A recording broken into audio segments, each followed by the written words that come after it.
PS education Hindi साहित्य में स्वागत है। हो गई है पीर पर्वत सी, हो गई है पीर पर्वत सी पिघलनी चाहिए, इस हिमालय से कोई गंगा निकलनी चाहिए। सिर्फ हंगामा खड़ा करना मेरा मकसद नहीं, मेरी कोशिश है कि ये सूरत बदलनी चाहिए। मेरे सीने में न सही, मेरे सीने में न सही, तेरे सीने में सही, हो कहीं भी आग लेकिन आग जलनी चाहिए। इसलिए उस आग को जो आपके मम्मी पापा के सपनों का आग है, उस आग को अपने हृदय में जलाए रखना है और हमें निरंतर अभ्यास करना है, क्योंकि वही इंसान सफल होता है जो निरंतर अभ्यास करता है। चलिए इसी के साथ इस वीडियो को शुरू करते हैं, जिसमें हम प्रशिक्षित स्नातक शिक्षक भर्ती परीक्षा हिंदी के कुछ महत्वपूर्ण प्रेस्टिज प्रश्नों को करेंगे। अगर आप लोगों का सहयोग रहा तो इसके माध्यम से मैं 3000 प्रश्नों का टेस्ट आपको कराऊंगा। ठीक है, तो इसलिए आप लोग अगर पढ़ना चाहते हैं, हर एक टेस्ट को लगाना चाहते हैं, तो हमारे साथ जुड़े रहिए और हमारा सपोर्ट कीजिए, जिसके द्वारा आपको क्रमबद्ध रूप से टॉपिक वाइज प्रत्येक प्रश्नों को पढ़ाया जाएगा। चलिए देर न करते हुए इस वीडियो को स्टार्ट करते हैं।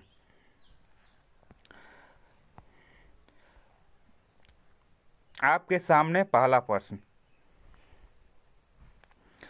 13वीं सदी के हिंदी गद्य का रूप उपलब्ध है। आपको बताना है कि जो 13वीं शताब्दी था उसमें हिंदी गद्य का रूप किस रूप में उपलब्ध था। ब्रजभाषा गद्य में, राजस्थानी गद्य में, खड़ी बोली गद्य में, या इनमें से किसी में भी नहीं। तो इसका जवाब दीजिए कि 13वीं शताब्दी के हिंदी गद्य का रूप किस रूप में उपलब्ध था। तो आपका सही जवाब क्या होगा, कमेंट करके बताइए आपका सही जवाब क्या होगा। मैं उम्मीद करता हूं कि आप लोग सही जवाब का चॉइस कर लिए होंगे। तो आपका सही जवाब होगा राजस्थानी गद्य में।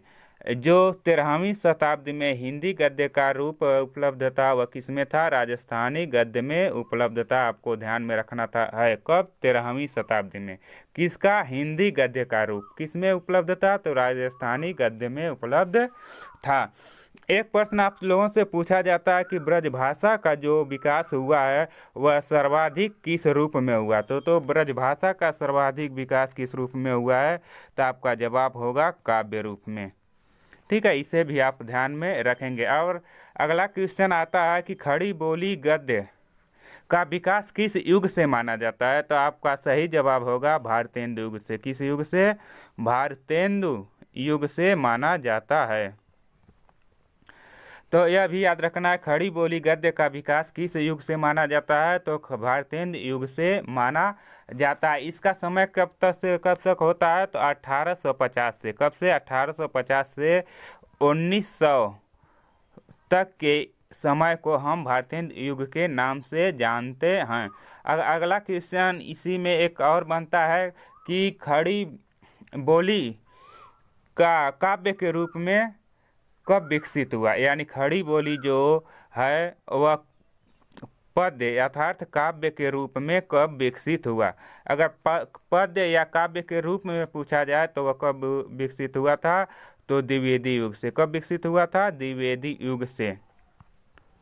इसे भी आपको ध्यान में रखना है। यह भी क्वेश्चन अधिकांश परीक्षाओं में पूछा जाता है कि खड़ी बोली पद्य का विकास किस युग में हुआ, तो द्विवेदी युग में हुआ था। इसका समय कब से कब तक माना जाता है, तो 1900 से 1918 तक इसका समय माना जाता है। कुछ विद्वानों के द्वारा 1920 भी इसका माना जाता है। ठीक है, तो इसको आपको ध्यान में रखना है। चलिए इसी के साथ अगला क्वेश्चन देखते हैं। प्रश्न नंबर 2, ब्रजभाषा गद्य में सर्वप्रथम रचनाएं लिखी गई। आपको बताना है कि ब्रजभाषा में गद्य में सर्वप्रथम रचनाएं किन कवियों के द्वारा लिखा गया था।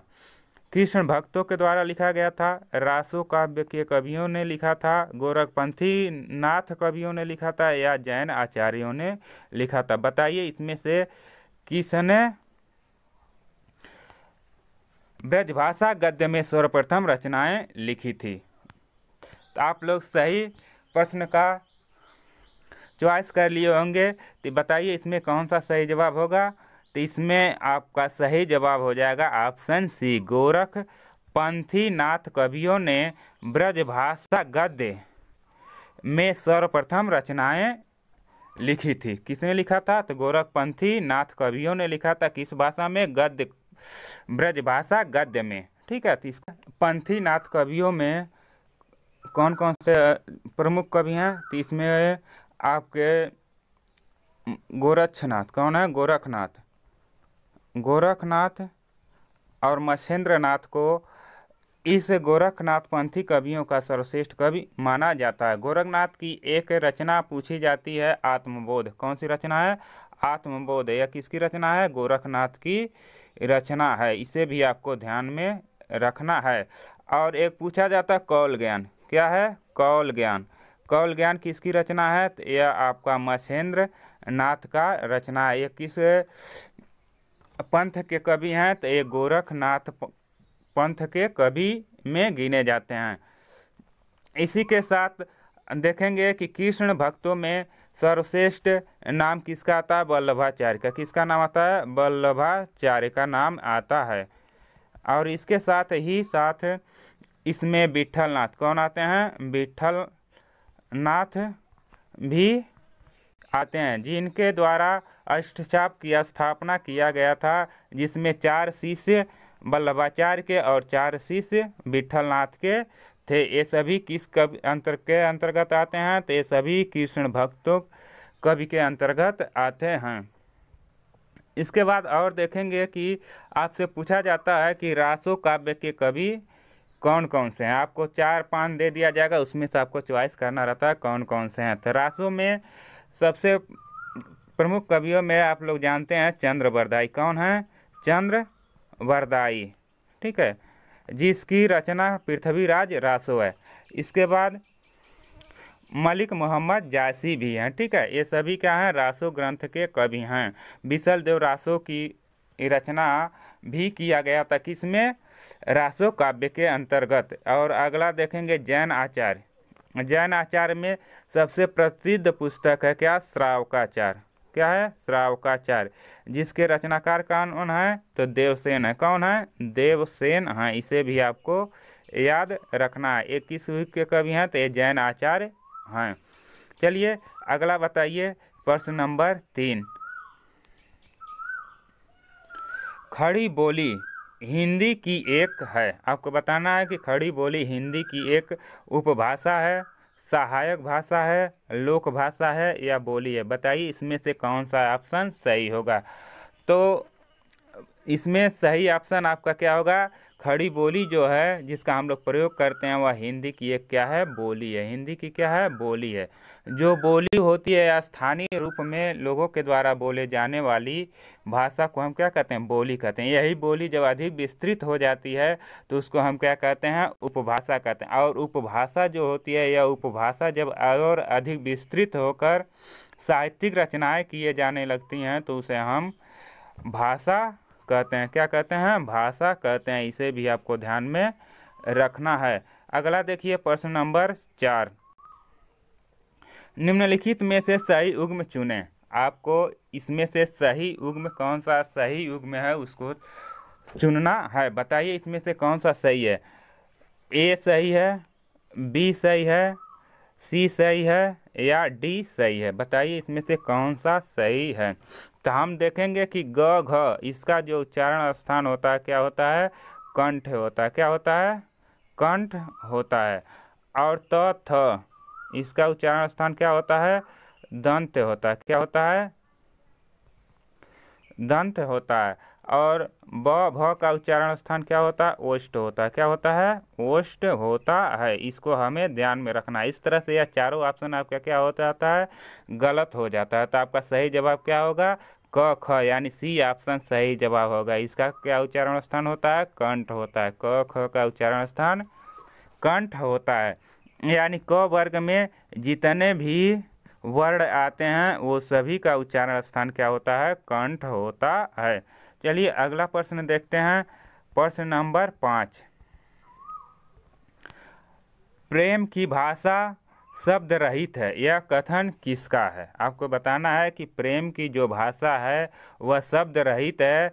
यह वाक्य, यह कथन किसने कहा था? मुंशी प्रेमचंद्र ने, आचार्य रामचंद्र शुक्ल ने, महात्मा गांधी ने या सरदार पूर्ण सिंह ने? बताइए इसमें सही जवाब क्या है। आपके परीक्षा में इस तरह के कथन भी पूछे जाते हैं जिसे आपको याद करना है।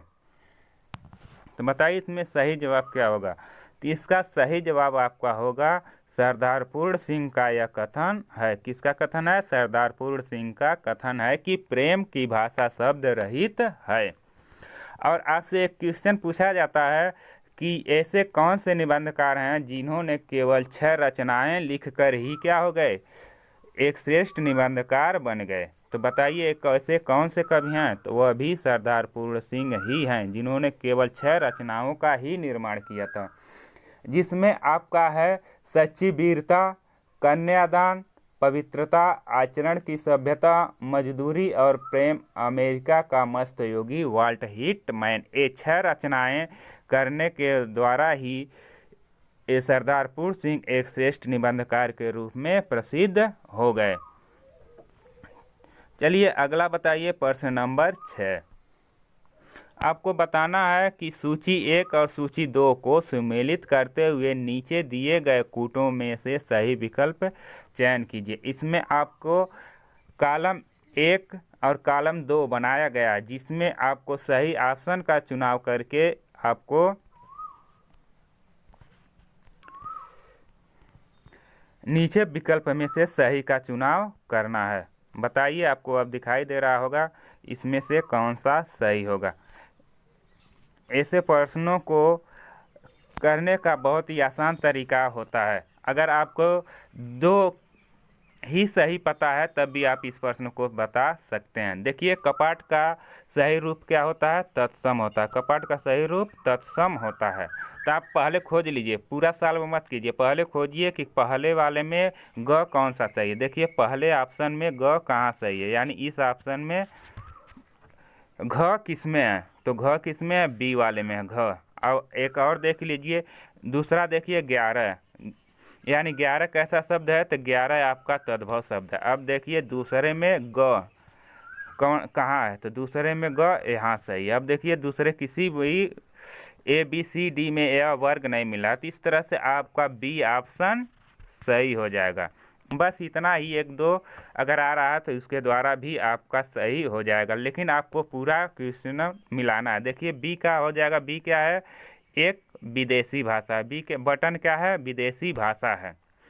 तो आपका तीसरा का क्या हो जाएगा? ख हो जाएगा।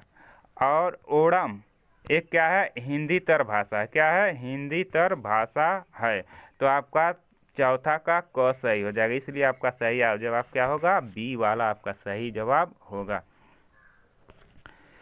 चलिए अगला बताइए, प्रश्न नंबर 7। परुष वर्णों यानी ट, ठ, ड, ढ, अड़ की अधिकता युक्त काव्य रचना जिसे सुनकर मन में तीव्र वेग या उमंग का भाव उठे, उस काव्य को में कौन सा गुण होता है? आपको बताना है कि परुष वर्ण किसे कहते हैं? जिसमें ट, ठ, ड, ढ, अड़ यानी ट वर्ग की अधिकता होती है, उसे हम परुष वर्ण या कठोर वर्ण कहते हैं। ऐसे काव्यों से द्वारा जिसे सुनकर हमें तीव्र वेग, उत्साह या उमंग का भाव उत्पन्न होता है, उसमें कौन सा गुण होगा? बताइए। प्रसाद गुण होगा, माधुर्य गुण होगा, सकुमार गुण होगा या ओज गुण होगा? तो इसमें कौन सा सही होगा? तो ऐसे वर्णों में जिसमें परुष वर्णों का प्रयोग किया जाता है उसमें ओज गुण होता है। क्या होता है? ओज गुण होता है। तो इसे भी आपको ध्यान में रखना है। जैसे कहा गया है, सच कहता हूँ सके सुकुमार मत जानो मुझे है, और की तो बात क्या गर्व मैं करता नहीं, मामा तथा निज तात से समर मैं डरता नहीं। इसमें कौन सा गुण है? तो ओज गुण है। इसी तरह से आप काव्य को पढ़कर भी उसे पहचान सकते हैं कि किसमें कौन सा गुण है। प्रसाद गुण क्या होता है? ऐसा काव्य जिसमें ऐसे शब्दों का प्रयोग किया जाता है जिसे पढ़ते ही स्वतः उसका अर्थ पता चल जाता है, उसे हम प्रसाद गुण कहते हैं। माधुर्य गुण ऐसे काव्य जिसमें मधुर वर्णों का प्रयोग किया जाता है, जो कानों को सुनने में बहुत ही मधुर होते हैं, ऐसे काव्य को हम में माधुर्य गुण पाया जाता है। इसे भी आपको ध्यान में रखना है। चलिए अगला बताइए, प्रश्न नंबर 8 बताइए इसमें कौन सा सही जवाब होगा। द्विवेदी हिंदी के द्विवेदी युग का नामकरण इनमें से किसके नाम पर हुआ है। आपको बताना है कि हिंदी में जो द्विवेदी युग का नामकरण हुआ है वह किसके आधार पर हुआ है, किसके नाम पर हुआ है। सोहनलाल द्विवेदी के नाम पर, हजारी प्रसाद द्विवेदी के नाम पर, शांति प्रिय द्विवेदी के नाम पर, या महावीर प्रसाद द्विवेदी के नाम पर। बताइए इसमें सही जवाब क्या होगा। तो इसमें महावीर प्रसाद द्विवेदी के नाम पर क्या है, द्विवेदी युग का नामकरण रखा गया था, जिसका समय मैं पहले भी बताया हूँ कब से माना जाता है, 1900 से लेकर 1918 या 20 तक माना जाता है। ठीक है, 1900 से लेकर 1918 तक माना जाता है।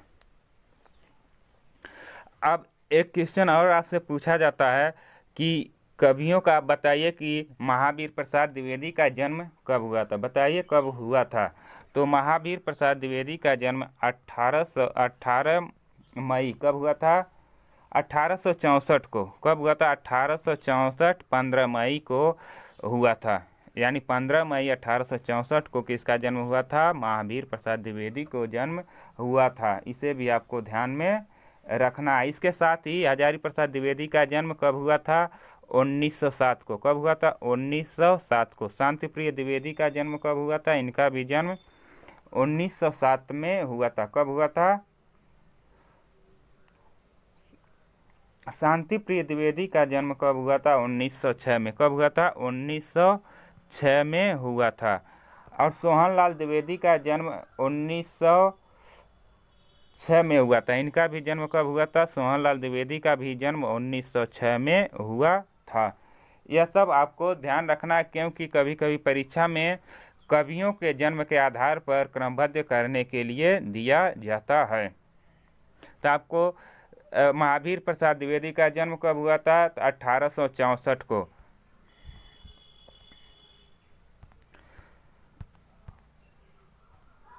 यह क्या आ गया, चलिए। और हजारी प्रसाद का जन्म 1907 को। शांति प्रिय द्विवेदी का जन्म 1906 को। और सोहनलाल द्विवेदी का जन्म 1906 को। इन दोनों का जन्म कब हुआ था, 1906 को हुआ था। इसे आपको ध्यान में रखना है। चलिए अगला बताइए, इनमें से कौन सा एक शब्द कमल का पर्यायवाची नहीं है। आपको बताना है कि निम्नलिखित में से कौन सा एक कमल का पर्यायवाची नहीं है। सरसिज नहीं है, पंकज नहीं है, उद्भिज नहीं है, या अम्बुज नहीं है। तो बताइए इसमें सही जवाब क्या होगा जो कमल का पर्यायवाची नहीं है। देखिए सरसिज मीन्स क्या होता है, कमल होता है। और पंकज मीन्स क्या होता है, कमल होता है। और अम्बुज मीन्स भी क्या होता है, कमल होता है। लेकिन उद्भिज मीन्स कमल नहीं होता है। तो आपका सही जवाब क्या होगा, बी ऑप्शन उद्भिज हो जाएगा। उद्भिज मीन्स क्या होता है, ऐसी लताएं या पौधे, ऐसी लताएं या पौधे जो जमीन को फोड़कर पैदा होती हैं उन्हें हम क्या कहते हैं, उद्भिज कहते हैं। यह भी अधिकांश परीक्षाओं में पूछा जाता है। अब देखेंगे प्रश्न नंबर 10। निम्नलिखित में से एक कौन ऐसे कवि हैं जो वीर रस के रूप में प्रसिद्ध हुए हैं। आपको बताना है कि इसमें कौन ऐसे कवि हैं जो वीर रस के रूप में प्रसिद्ध हुए हैं। रूप नारायण पांडे हैं, मुकुटधर पांडे हैं, श्याम नारायण पांडे हैं, या सुदामा पांडे हैं। बताइए इसमें से कौन सा सही जवाब होगा। बहुत ही महत्वपूर्ण क्वेश्चन है, बताइए। तो इसमें आपका सही जवाब क्या होगा, जवाब दीजिए, कमेंट कीजिए सही जवाब क्या होगा। एक क्वेश्चन आपसे और पूछा जाता है, धूमिल किसका उपनाम है। बताइए धूमिल किसका उपनाम है। तो धूमिल किसका उपनाम है, सुदामा पांडे का धूमिल उपनाम है। और मुकुटधर पांडे का जन्म कब हुआ था, तो 1895 को। कब हुआ था, 1895 ईस्वी में इनका जन्म हुआ था। रूपनारायण गोस्वामी का जन्म 1884 में हुआ था। कब हुआ था? 1884 में जन्म हुआ था। किसका? रूपनारायण गोस्वामी का। ये एक प्रसिद्ध साहित्यकार, पत्रकार के साथ कवि भी थे। अब आपका सही जवाब हो जाएगा श्याम नारायण पांडे को एक वीर रस के रूप में प्रसिद्धि मिली थी। इन्होंने 4 महाकाव्य लिखे। कितने महाकाव्य? 4 महाकाव्य लिखे थे, जिसमें हल्दी घाटी, कौन सी? हल्दी घाटी इनकी एक प्रसिद्ध रचना है। ठीक है, इसको आपको याद रखना है, अधिकांश परीक्षाओं में पूछा जाता है हल्दी घाटी किसकी रचना है। तो यह रूप श्याम नारायण पांडे के, किसकी रचना है? श्याम नारायण पांडे की रचना है। इसकी एक और रचना है जौहर। क्या है? जौहर। यह भी इनका एक प्रसिद्ध रचना है। किसका? श्याम नारायण पांडे का। इसे आपको ध्यान में रखना है। चलिए, इसी के साथ वीडियो बहुत बड़ा हो जा रहा है, मैं यहीं पर वीडियो को समाप्त करता हूँ। फिर मिलते हैं अगले वीडियो में। और आप लोग कमेंट करके बताएं कि आपको इसी तरह से विस्तृत रूप में पढ़ाया जाए या क्वेश्चन पढ़ने के बाद आपको डायरेक्ट जवाब दिया जाए, जिसमें आपको समय बचेगा और अधिक से अधिक प्रश्नों का कवर किया जाएगा।